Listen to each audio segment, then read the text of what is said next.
Yeah. Because you have to, if you're gonna use that system, you have to establish who is and isn't rational. You can't decide in that system then for yourself that you're rational, because then everybody's going to decide that they're rational. But I don't disagree. I think the model and that's where the model can fail. That's all models are just frameworks that we use in our experience to examine and try to explain the world. I would say, though, if 50.1% of the people disagreed with my framework and my analysis of murder, then they're irrational because they're subjecting themselves to random murder with no repercussions. There's a John Hurt has a scene in a movie Changing Lanes with Samuel Jackson and Ben Affleck, and John Hurt, Ben Affleck and Samuel Jackson get an offender bender, and they spoiler alert here, they spend the rest of the day chasing one another and trying to inflict varying levels of harm, to the point where I think Samuel Jackson runs Ben Affleck off the road or causes an accident or something that nature. Could have killed the guy, right?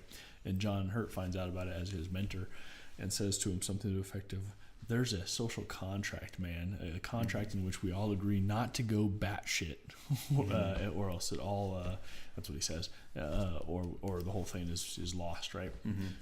I kind of feel like that's where we're headed, that the social contract is in jeopardy. To be candid, when I some of the debates I've seen on in some of the words that have been said, and I know someone who told me recently that protesters ought to be shot, and I said, well, do you mean rioters? And they said, no, protesters. And I tried to clarify with them the simple act of protesting you think deserves execution, and they said yes. And I said, just to be clear, we're not talking protesters. We're not talking rioters, right? I mean, if somebody's vandalizing property and hurting people or potentially hurting people, I could see an argument for that. But we're talking just protesters. Somebody holding with a sign and saying, I don't like what you're doing. Yes, and I believe they believe that sincerely. So anyway, I'm off the. I think anybody, when they become so polarized, quote unquote, right or left, again, I will posit that I don't believe in a right or left. I do believe it is a false dichotomy, but I do think that once someone becomes so polarized, it's crazy. There's a phenomenon happening where they become so hyperbolic that just even seeing the other side express their view that's different from theirs physically hurts them. And I could I'm going to take a guess here that possibly that person might have been more conservative, because the people doing demonstrations right now tend to be more liberal, and he probably views that as justified because he's worked himself in such hysterics that it physically hurts him. But if you, I'm gonna go to what's his name, John Stuart Mill here for a second, on the different kinds of actions you can take. It's I don't remember the exact words, but it's like other actions or self actions or something like that. Pretty much, it's the basis of my right to swing my arm ends at your face. Those demonstrators aren't actually affecting him. He's worked himself into such a frenzy that he feels like it is, but it's not really. And I think that that goes back to kind of what we a lot of folks have fallen into this pattern. I'm going to use the power of the state, even at the micro level, to stop you from hurting me, but you're not really hurting me. You're not really hurting me. You're just claiming that. Yeah, it's a claim isn't an argument, by the way. An argument, just for all our 10 listeners, is at least one premise that logically leads to a conclusion.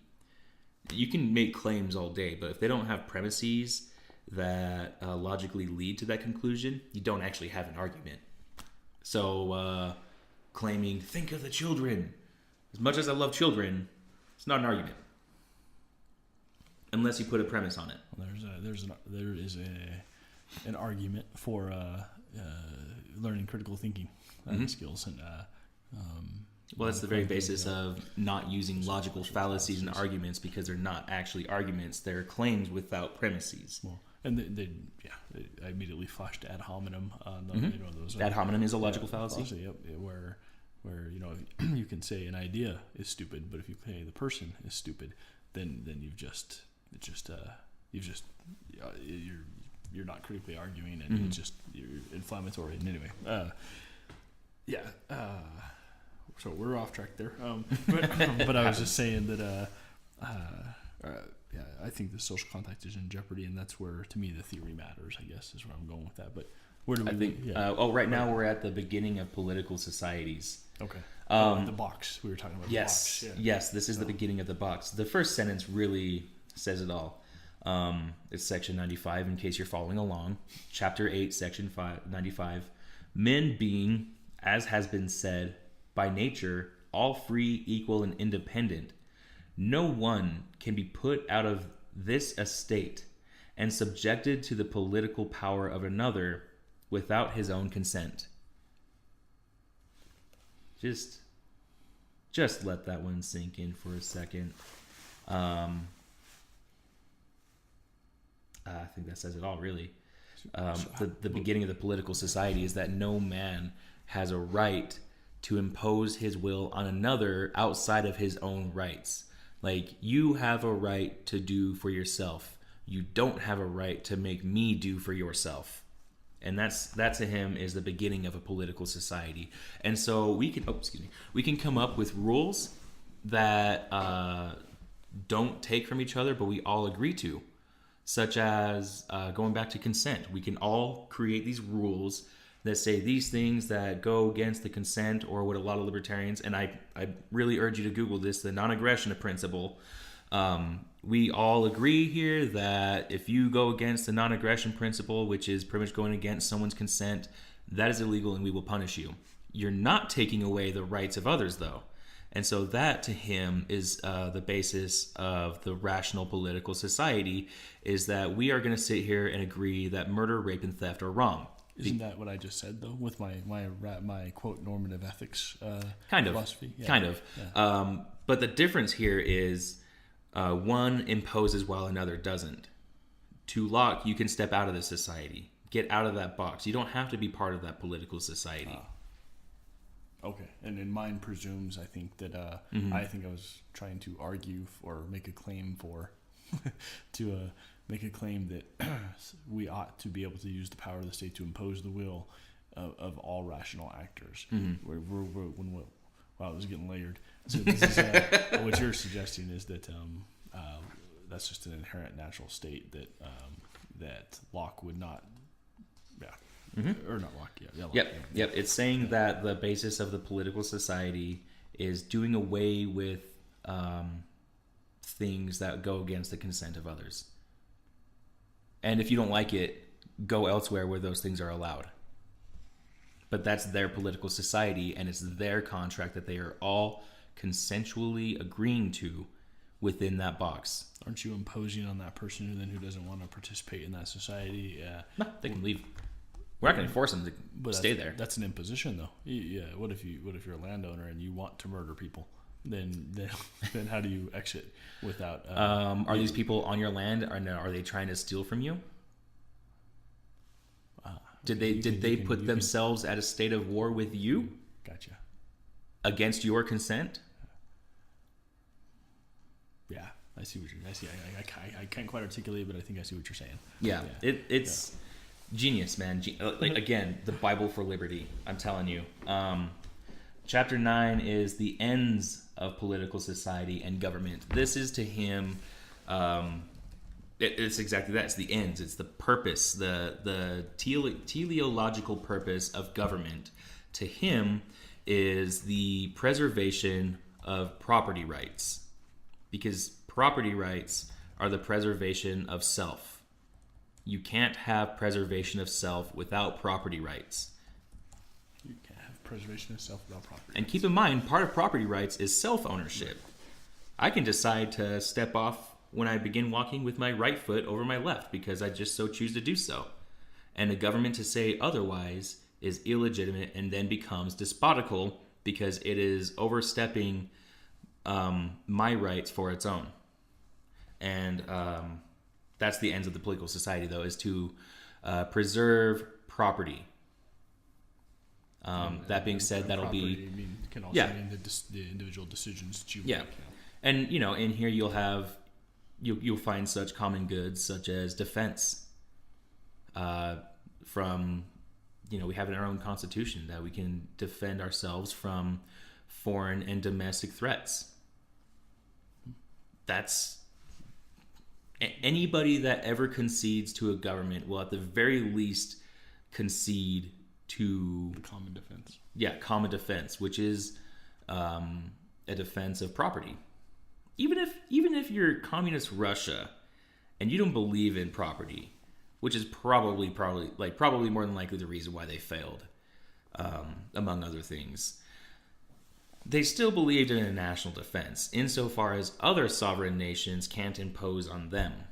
And he gets into what the sovereign is, and it's the legislative. Just to let you know. Oh, here we go. The forms of commonwealth. So essentially, you can have a rule by the masses, a rule by the few, or a rule by one. That'll be democracy, oligarchy, or aristocracy, or monarchy. That's pretty much it. He's not putting a value judgment on any of those, just that that's what there is. And then he gets into the extent of the legislative power. Mind you, he says that the legislative power comes from the people. We're the ones that are creating the system that puts these people in power. So if we choose to have a monarchy, that monarch only stays in power insofar as we let them.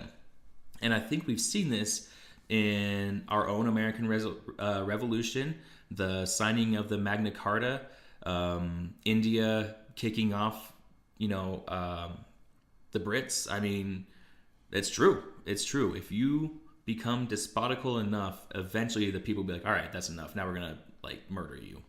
We're going to stab you in the face until you stop. So that's pretty much the extent of the legislative power, is that they can only legislate so far as they have a right to do so. And that goes back to things like getting rid of murder, rape, and theft. They don't have an intrinsic right to take your property. They may try. They may try, and sometimes they succeed because level, the people acquiesce. In the macro, you do it long enough, and the people will rebel. Yeah, and this that's going to be the basis of my fellow libertarians saying taxation is theft. And I actually was reading a very good quote about this. I'm going to get on my soapbox here a little bit. Why not have a voluntary taxation system? If all you have to do to legitimize taxation is call yourself a government, then any band of robbers and thieves can call themselves a government and therefore legitimize themselves. Just because we have some people in suits in some city somewhere that's been arbitrarily deemed the capital saying you have to give us this much or else we're literally going to murder you doesn't make it right. So I'm going to get off my soapbox here right now, but all I'm saying is why not just have a voluntary taxation system? All right. Do you have any questions on that? Anything? Yeah, I mean, this is great theory. The practicality of such systems. Well, let's go into Let's go into practicality. Let's say we didn't have the threat of jackbooted thugs, as the Infowars would tell you. Oh, the freaking frogs are gay. Sorry, had to. We gotta love Alex Jones, even if he's just ridiculous sometimes. Let's go into. I don't know about that, but let's go into the practicality though of keeping a non-consensual taxation. They're saying we need your money, even if by force, so that we can do these legitimate ends of government. What does our government do? Never-ending wars, sanctions upon other people that really only affects the people of another state, not the government. Welfare for countries that hate our stinking guts. Overbearing police, where even if, for example, you so happen to have a shooting in, say, Parkland, Florida, and if that state entity, that agent of the state fails to do the very thing that they're forcing you to give their money for, guess what?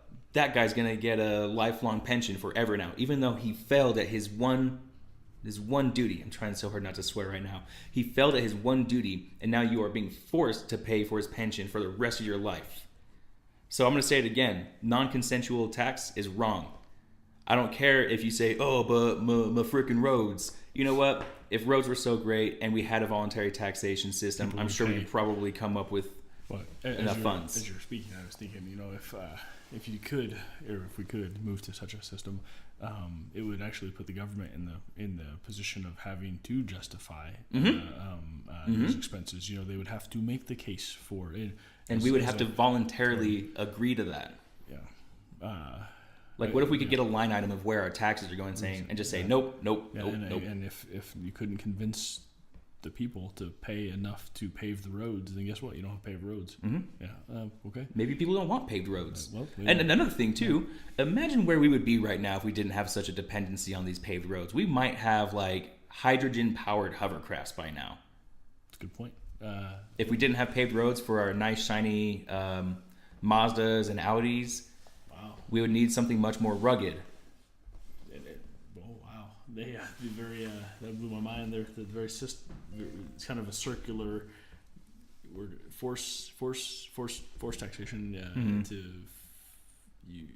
You blew my mind right there. Thank you. Yeah, you're welcome. Thank you. These are the things that keep me up at night, Rob. Yeah. Fair enough. Voluntary interaction. That's all I'm asking for. That's all I'm asking is you not to force me to do something that isn't outside of the realm of your own consent. Do you think, practically speaking, do you think that's even? Do you think our system is even changeable? It always is. It always is. Yeah. I just worry who becomes the ones that want to change it. That's what I get concerned with, because I'm gonna try not to be super edgelord here, but if the wrong people realize that they can overthrow the government, what if they become a worse government and a more despotical government? That's my concern. And so I kind of want to go maybe a little bit without government, or at least such a centralized government. People keep on bringing up secession. I think we've talked about this before. I don't know that I would agree with the word overthrow. Peacefully change the system. I don't know if they violated the non-aggression principle and our consent. We would have to put ourselves at a state of war to do what's necessary. 20 years of military service, I can't. I feel a mental barrier slamming into place with those words. Would you have used your 20 years in the military to coerce people into doing things outside of their own consent? Would you do that knowingly and voluntarily? Would you join the Air Force, for example, to go rob people? No. So I don't think that goes. I don't think that's outside of the realm of your own moral belief, because you served in order to serve the people. You're not there to impose a tyrannical, despotical government. Yeah. Something interesting. I don't know that this has much bearing, but it's John Pike with globalsecurity.org. Years ago, I read a quote by him, and it's something that has not haunted, but has followed me. He said something to the effect of bear in mind, this is probably 10 years ago, that it is not for want of power that the United States doesn't simply impose its will on the rest of the globe. Mm-hmm. And he went on to say, it's that we have our military superiority is so several orders of magnitude higher mm-hmm. than any other nation on the face of the earth that we could impose our will. Mm-hmm. We could debate how long that will would hold mm-hmm. in such a state. If we put ourselves in that state of war, it's fascinating. And I remember that's actually why I'm against globalism too, because I don't think that one entity could do everybody justice. You are inherently going to have to take advantage Well, I mean, you can't. You can't. One government centered in one region can't. It just can't address the specific needs of the whole entire globe. Nope. A random parallel thought here is I remember hearing on CNN at some point in time as I was walking onto the flight line at the base I was stationed at that the United States military is stretched thin, that we couldn't possibly prosecute another war. And I walked outside right after hearing that and looked up and down the ramp where I was at, and I saw multiple F-22s, multiple A-10s, multiple F-16s, a couple of refueling aircraft, and I was like, yeah, on this ramp alone, there's enough firepower to impose our will if we wanted to, or fight another war if we had to, with most nations on the earth. Ought we do so, though? No, and that's probably why we don't. But yeah, that's a call for more funding, probably. Right. It was just I don't know what path we're walking here, but it was just interesting to me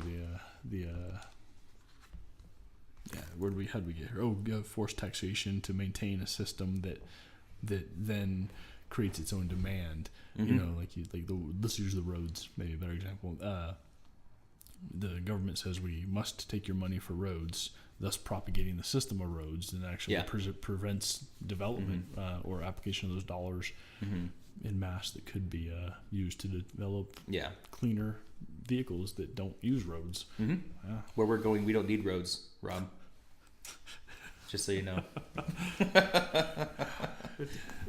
Well played. Nice.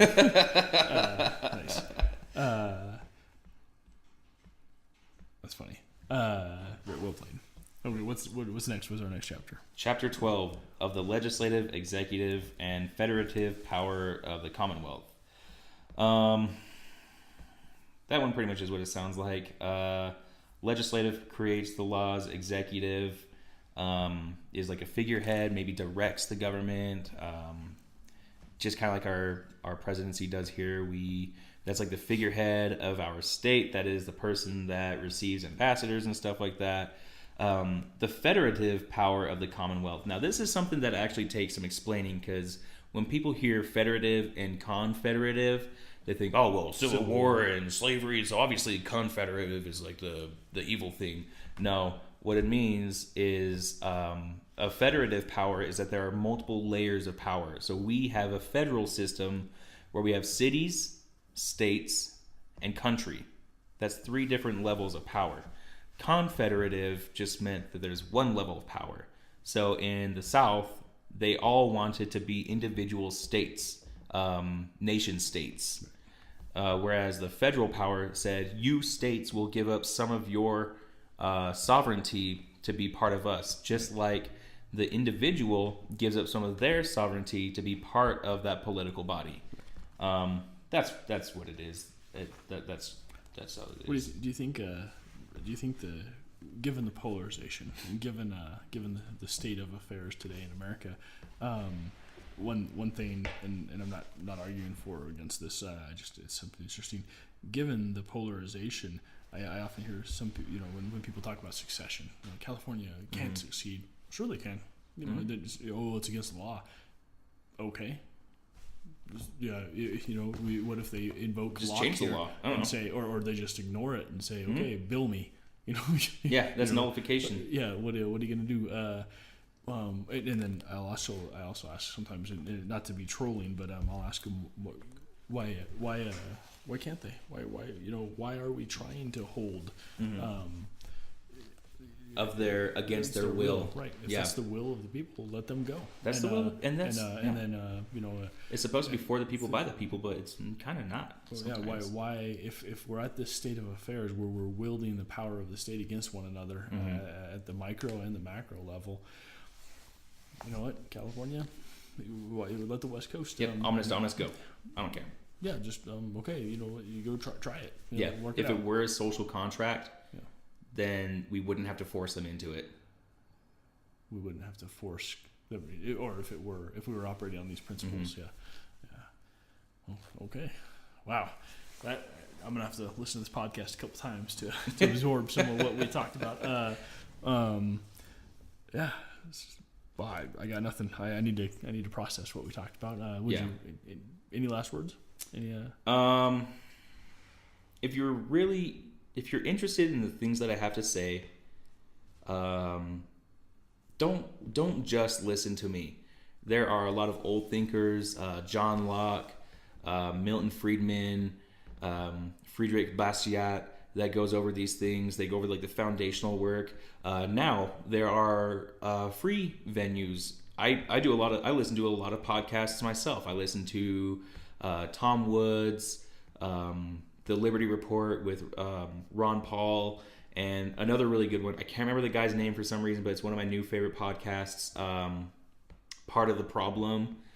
If you are interested in the ideals of liberty and not forcing people to do your will because you might agree that good ideas don't require force, read into it, become educated. My personal guarantee is that the more educated you are, the more you realize that you used to be full of crap, and if you had imposed those ideas before becoming educated, you'd have been just despotical. Or a wise man knows that he knows nothing. Yes. A